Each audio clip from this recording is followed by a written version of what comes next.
পররাষ্ট্র উপদেষ্টা মোহাম্মদ তৌহিদ হোসেন ঢাকা বেইজিং সম্পর্কের ক্ষেত্রে নতুন মাত্রা যোগ করার লক্ষ্যে তার প্রথম দ্বিপক্ষীয় সরকারি সফরে চীন গিয়েছেন। চীনের পররাষ্ট্রমন্ত্রী ওয়াং ইর আমন্ত্রণে পররাষ্ট্র উপদেষ্টা এ সফর করেছেন। গত বছরের আগস্টে অধ্যাপক ডক্টর মোহাম্মদ ইউনূসের নেতৃত্বাধীন অন্তর্বর্তী সরকার দায়িত্ব গ্রহণের পর এই সরকারকে অত্যন্ত গুরুত্বপূর্ণ প্রথম দ্বিপক্ষীয় সফর হিসেবে অবহিত করা হচ্ছে। 5 দিনের এই সরকারি সফরে ঋণের সুদের হার কমানো, পানি প্রবাহ সংক্রান্ত তথ্য বিনিময়, চিকিৎসা সহযোগিতা এগিয়ে নেওয়া এবং মিয়ানমার পরিস্থিতির সমাধানে চীনের ব্যাপক অংশগ্রহণকে উৎসাহিত করার বিষয়গুলো গুরুত্ব পাবে। তৌহিদ হোসেন মঙ্গলবার বেইজিংয়ে চীনা পররাষ্ট্রমন্ত্রীর সঙ্গে দ্বিপক্ষীয় আলোচনা করেন।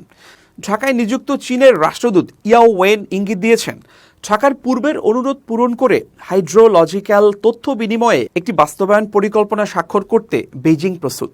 এই সফরকালে বাংলাদেশের গুরুত্বপূর্ণ তিস্তা নদী প্রকল্পে চীনের সম্ভাব্য ভূমিকা নিয়েও আলোচনা প্রাধান্য পাবে বলে আশা করা হচ্ছে। উপদেষ্টার প্রথম দ্বিপক্ষীয় সফরে চীনকে অগ্রাধিকার দেওয়ার এই সিদ্ধান্ত পূর্ববর্তী সরকারগুলোর সিদ্ধান্ত থেকে সরে আসার একটি উল্লেখযোগ্য ইঙ্গিত বহন করে।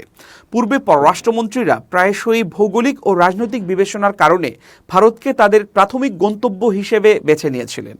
পররাষ্ট্র মন্ত্রণালয়ের কর্মকর্তারা জানান, চীনের পররাষ্ট্রমন্ত্রীর সঙ্গে আনুষ্ঠানিক আলোচনার বাইরেও উপদেষ্টা চীনা কমিউনিস্ট পার্টির নেতাদের সঙ্গে বৈঠক করবেন এবং China institution of international studies ও সাংহাই ইনস্টিটিউট অব ইন্টারন্যাশনাল স্টাডিজে বক্তৃতা দেবেন। উপদেষ্টা এছাড়াও বাংলাদেশের চীনা বিনিয়োগ আকর্ষণের জন্য সাংহাইয়ে ব্যবসায়িক প্রতিনিধিদের সঙ্গে মতবিনিময় করবেন। রোববার চীনা রাষ্ট্রদূত ওয়াও এ সফরের গুরুত্বপূর্ণ বিষয় নিয়ে পররাষ্ট্র উপদেষ্টাকে অবহিত করেন।